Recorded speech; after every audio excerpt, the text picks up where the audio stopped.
School season ആഘോഷമാക്കാം ആറ്റ്ലസിനൊപ്പം. Back to school Atlas ഒരുക്കുന്ന വൻ ഓഫറുകൾ. ആറ്റ്ലസ് മൂവാറ്റുപുഴ. മൂവാറ്റുപുഴ നഗരത്തിലെ കീച്ചേരിപ്പടിയിലെ സ്വകാര്യ വ്യക്തിയുടെ വ്യാപാര സമുച്ചയത്തിൽ നിന്നും ഒഴുകുന്ന ശുചിമുറി മാലിന്യം വ്യാപാരികൾക്ക് ദുരിതമായി.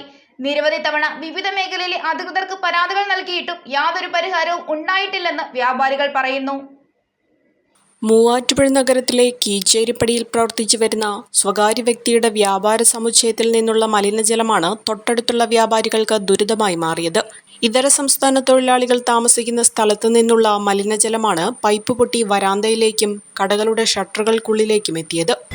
തൊഴിലാളികൾ താമസിക്കുന്ന ബിൽഡിങ്ങിൻ്റെ കക്കൂസ് മാലിന്യങ്ങൾ പൊട്ടിയിട്ട് അത് ഒലിച്ച് മലവും മൂത്രവും മറ്റ് എന്തോ അഴുക്ക് വസ്തുക്കളൊക്കെ ഇവിടെ കോംപ്ലക്സിൻ്റെ ഉള്ളിലെ ഇടനാഴിയിലൂടെ ഇങ്ങനെ പാസ് ചെയ്ത് വെള്ളപ്പൊക്കം പോലെ കെട്ടിക്കിടക്കും മുട്ടോളം വെള്ളത്തിൽ. അതിൽ ആളുകൾക്കൊന്ന് കാണാൻ പറ്റും. അപ്പം അത് ഈ കോംപ്ലക്സിലേക്ക് പ്രവേശിക്കാനും സാധിക്കില്ല. അത്രയ്ക്ക് ദുർഗന്ധവും അത്രയ്ക്ക് പ്രശ്നങ്ങളുമാണ്. ഞങ്ങൾക്ക് ആർക്കും ഓഫീസ് തുറക്കാൻ പറ്റില്ല. ഇത് ഇവിടുത്തെ സൊസൈറ്റി ബാങ്കിൻ്റെ മാനേജറാണ്. ഞാൻ ഇവിടെ ഒരു ഓഫീസ് നടത്തുന്ന ആളാണ്. എൻ്റെ വിനോദമാണ്. പിന്നെ ഇതെല്ലാം ബിസിനസ് ചെയ്യുന്ന ആളാണ് ഈ കോംപ്ലക്സിനകത്ത്. അവർക്കൊന്നും ഓഫീസ് തുറക്കാനകത്ത് കയറാനോ പ്രവേശിക്കാനോ സാധിക്കാത്ത അവസ്ഥയിലാണ്. ഇപ്പോൾ മുനിസിപ്പാലിറ്റി ഇപ്പോൾ ആരെയൊന്ന് പരാതി പറയുമ്പോൾ അവർ പറയുന്നത് ഞങ്ങളൊന്ന് ക്ലീൻ ചെയ്ത് തരാം, അല്ലാണ്ട് വേറെ മാർഗ്ഗമില്ല, നിർത്തിയില്ല, അവർക്കും ജീവിക്കേണ്ടതെന്നൊക്കെ ചോദിക്കുന്നത്. അപ്പോൾ ഞങ്ങൾക്ക് ഇവിടെ ഒരു ഉപകാരമില്ല. ഇവിടെ ഈ റോഡിൻ്റെ അപ്പുറ സൈഡിൽ ഒരു പഴത്തിൽ കൊണ്ടിട്ടതിന് ഇവിടുത്തെ ഒരാൾക്ക് 2500 ഫൈൻ അടിച്ചു കൊടുത്താണ് വേസ്റ്റ് ഇടുന്നതിന് വേണ്ടിയിട്ട്. പക്ഷേ ഇവിടെ ഇത്രയും വലിയ മാലിന്യം ഇങ്ങനെ കൂമ്പാരം കൂടി കിടന്നിട്ട് ജനങ്ങൾക്ക് കയറാൻ പറ്റാതെ കിടന്നിട്ടും അതിനകത്തേക്ക് മുനിസിപ്പാലിറ്റി എത്തി നോക്കുന്നില്ല. ചെയർമാൻ നമുക്ക് വാക്ക് തന്ന ഒരു വർഷം മുമ്പ് ഒക്കെ റെഡിയാക്കിയിട്ട് ഈ തൊഴിലാളിയെ ഒഴിവാക്കി മാറ്റി പറമ്പിച്ചേർന്ന് വാക്ക് തന്നിട്ടും ഇതുവരെ അതിനൊരു തീരുമാനം ഉണ്ടായിട്ടില്ല. എന്ന് മാത്രമല്ല ഞങ്ങളെ നിഷ്കരുണം അവഗണിക്കുകയും ചെയ്തിരിക്കുകയാണ്. 2 ബാങ്കുകൾ, മെഡിക്കൽ ലാബ്, ഹോമിയോ ക്ലിനിക് തുടങ്ങി നിരവധി ഓഫീസുകൾ പ്രവർത്തിച്ചു വരുന്ന കെട്ടിടമാണിത്. വാണിജ്യ ആവശ്യത്തിന് ഉപയോഗിക്കുവാൻ രൂപകൽപ്പന ചെയ്തിരിക്കുന്ന ഈ കെട്ടിടത്തിൽ നൂറുകണക്കിന് ആളുകൾക്ക് അവരുടെ പ്രാഥമികാനുബന്ധ കാര്യങ്ങൾ നിർവഹിക്കാൻ പോലും കഴിയാത്ത സാഹചര്യത്തിലാണ് ഇതര സംസ്ഥാന തൊഴിലാളികളെ താമസിപ്പിച്ചിരിക്കുന്നത് എന്ന് വ്യാപാരികൾ പരാതിപ്പെടുന്നു. ഇതിൻ്റെ ആദ്യത്തെ പരാതി കൊടുത്ത് 27/7/2003 എനിക്ക് തോന്നുന്നത്. കറക്റ്റ് ഡേറ്റ് ഓർക്കുക. ഇപ്പോൾ ഈ ജൂലൈ വരുമ്പോൾ കണ്ട് 1 കൊല്ലം ആവുകയാണ്. ഇതിൻ്റെ മുകളിൽ ഇതുപോലെ മലവും മൂത്രവും കാര്യങ്ങളൊക്കെ എല്ലാ കടകളിലേക്കും മഴയത്തും അല്ലാത്തപ്പോൾ വീട്ടിൽ എറിഞ്ഞിടുക, പൈപ്പ് പൊട്ടുക. ഇതിൻ്റെ ഓണറിൻ്റെ ഭാഗത്തുനിന്ന് യാതൊരുവിധ സമീപനവുമില്ല.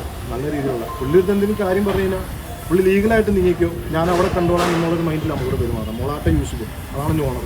ഈ ഒരു സെക്ഷൻ മൊത്തം പുള്ളിയുടെയാണ്. അപ്പോൾ ഭീഷണിപ്പെടുത്തലാണ്. ഒരിക്കൽ തന്നെ പോലീസ് കേസ് കൊടുത്ത സ്റ്റേഷനിൽ കയറി ഒരു ദിവസം നിൽക്കേണ്ട അവസ്ഥ എനിക്ക് വന്നിട്ടുണ്ട്. പലതവണ ഞാൻ ഫേസ്ബുക്കിൽ പോസ്റ്റ് ഇട്ടാം. ഇതിപ്പോൾ ഈ കോംപ്ലക്സിൻ്റെ വിഷയമാണ്. നമ്മുടെ കടയെ ബാധിക്കുന്ന കേസാകുമ്പോൾ നമുക്ക് നിൽക്കാതിരിക്കാൻ പറ്റില്ല. ഇന്ന് എൻ്റെ ഷോപ്പ് തുറക്കാൻ പറ്റില്ല. കാരണം ഷോപ്പിൻ്റെ അകത്തൊക്കെ ഈ വെള്ളം കയറിയിട്ടുണ്ട്. കെട്ടിടത്തിൽ ശുചിത്വം ഉറപ്പാക്കണമെന്നാവശ്യപ്പെട്ട് കെട്ടിടത്തിലെ വ്യാപാരി കൂട്ടായ്മ അസോസിയേഷന്റെ നേതൃത്വത്തിലുള്ള 31ഓളം പേർ ഒപ്പിട്ട നിവേദനം നഗരസഭാ സെക്രട്ടറിക്ക് നൽകിയിരുന്നു. എന്നാൽ ഇതിനും യാതൊരുവിധ നടപടിയും ഉണ്ടായിട്ടില്ല എന്ന് വ്യാപാരികൾ പറയുന്നു. ഞങ്ങൾ മുനിസിപ്പാലിറ്റിയുടെ കൂട്ടമായിട്ട് ചെന്ന് പരാതി കൊടുത്തിട്ട്, അപ്പോൾ അന്നത്തെ സാഹചര്യത്തിൽ ഒരു തവണ അവർ ഞങ്ങൾ ചെന്ന് പരാതിപ്പെട്ട ഉടനെ തന്നെ നടപടി എടുത്തു. ഈ റൂമുകളെല്ലാം ഒരു 5-8 മാസക്കാലത്തോളം പൂട്ടിയിട്ടു. പക്ഷേ അതിന് ശേഷം അവർ വീണ്ടും അത് റിനോവേഷൻ ചെയ്ത് കഴിഞ്ഞിട്ട് വീണ്ടും അവർ ഓപ്പൺ ചെയ്തു. വീണ്ടും പഴയ പോലെ അവതാളത്തിലായി. ഇപ്പോൾ ഈ ഡോക്ടറുടെ റൂമിലേക്കും മറ്റുള്ള അതിനോട് ചേർന്നുള്ള കുറേ സ്ഥാപനങ്ങളിലേക്ക് ഇന്ന് ആ മാലിന്യത്തിൻ്റെ വെള്ളങ്ങളെല്ലാം കയറിയിട്ടുണ്ട്. അപ്പോൾ ബാങ്ക് ഉൾപ്പെടെ അവിടെ പ്രവർത്തിക്കുന്നുണ്ട്. അപ്പോൾ ഇതെല്ലാം ഭയങ്കര ബുദ്ധിമുട്ടാണ്. ഇത് കട പോലും തുറക്കാൻ പറ്റുന്നില്ല. നമ്മൾ ഓരോ കാര്യങ്ങളായിട്ട് അവിടെ ചെറിയ വരുമാനത്തിൽ നമ്മൾ ചെയ്തു പോകുന്നതാണ്. ചെറിയൊരു ബിസിനസ്സാണ്. അപ്പോൾ അത് തടസ്സമായിട്ട് നിൽക്കുവാണ്. ഇന്ന് കട പോലും തുറന്നിട്ടില്ല. കൊമേഴ്സ്യൽ പർപ്പസുള്ള ബിൽഡിംഗ് ആണ്. ഇതിൽ ലോഡ്ജിങ്ങിന് ലൈസൻസൊന്നും ഇല്ലാണ്ട് നടത്തി നിൽക്കുന്നത്. കൊമേഴ്സ്യൽ പർപ്പസ് ആണ്, ഉണ്ടോ ഇല്ലെന്ന് അറിയില്ല. കാരണം അത് കുറേ ഉദ്യോഗസ്ഥരായിട്ട് ചേർന്ന് ലൈസൻസ് കൊടുക്കാനുള്ള പണികളൊക്കെ നടക്കുന്നുണ്ടെന്ന് അറിയണം. നമുക്കറിയില്ല അതിനെക്കുറിച്ച്. റവന്യൂവിൽ എന്തായാലും നമ്മുടെ കംപ്ലയിൻറ്റ് കിടക്കേണ്ട. അവർ തിരിഞ്ഞു നോക്കിയിട്ടില്ല. ഒരിക്കൽ വന്നല്ലാണ്ട് പിന്നെ നോക്കിയിട്ടില്ല. ഈ പ്രശ്നത്തിന് പരിഹാരം കണ്ടില്ലെങ്കിൽ ശക്തമായ പ്രതിഷേധത്തിനൊരുങ്ങുകയാണ് വ്യാപാരികൾ. GGC HUK Private Limited, Nasrit Martoma Church Campus, MC Road, Mannur, Kizhilam.